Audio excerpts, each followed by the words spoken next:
Hello, আজকে আমি দুটি গেমিং মাউসের রিভিউ করব, লজিটেক G102 এবং লজিটেক G302। তো আমি এখন লজিটেক G302 আনবক্স করে দেখব তার মধ্যে কী আছে।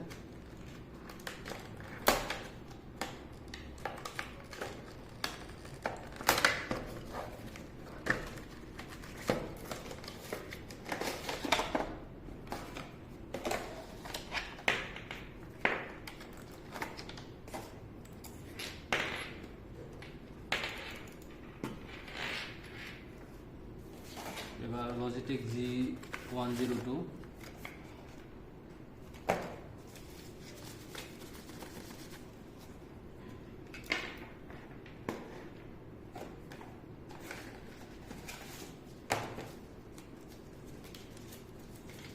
একটা ইউজার ম্যানুয়াল। তো লজিটেক G302 এটার প্রাইস পড়েছে এখন বর্তমান মার্কেট প্রাইস 2500 টাকা এবং লজিটেক G102 1900 টাকা। তবে এটা আমি নিয়েছিলাম 2200 টাকা দিয়ে এবং এটা নিয়েছিলাম আমি 2600 টাকা। তো লজিটেক G102 আমি এখন ল্যাপটপে লাগাই দেখাবো।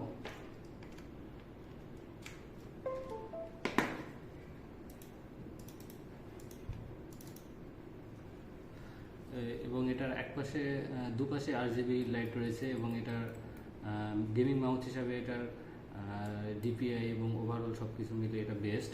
তবে লজিটেক G102 এটার যেটা প্রবলেম আমি পেয়েছি এটা হচ্ছে স্ক্রলিংয়ে একটু প্রবলেম পাওয়া যায়।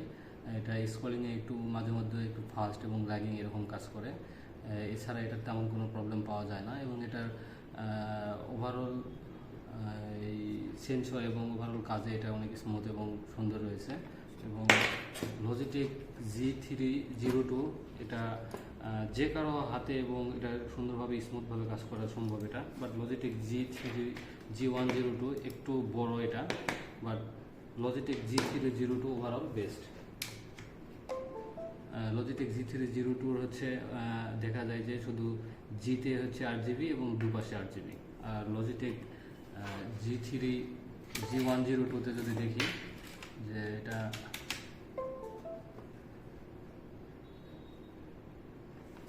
তো লজিটেক G102 তুলনায় লজিটেক G302